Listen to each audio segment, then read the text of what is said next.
শিখায়। এই দুঃখ, কষ্ট, বিপদ আমাদের কোমরকে সোজা করে, আমাদের পায়ের মাটিকে শক্ত করে। চিল্লায় বলেন ঠিক কিনা? প্রতিকূল পরিবেশে কিভাবে বাঁচতে হয় এই দুঃখ কষ্ট আমাদেরকে শিখায়। এজন্য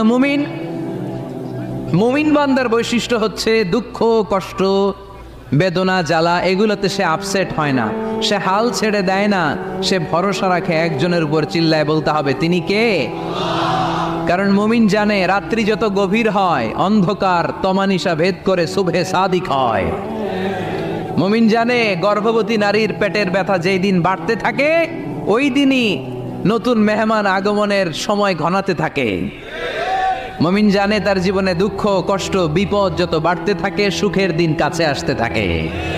এজন্য মুমিনের হারাবার কিছু নেই। ফাইন্না মাআল উসরি ইউসরা, ইন্না মাআল উসরি ইউসরা। নবী হে, কষ্টের পরেই আছে আনন্দ।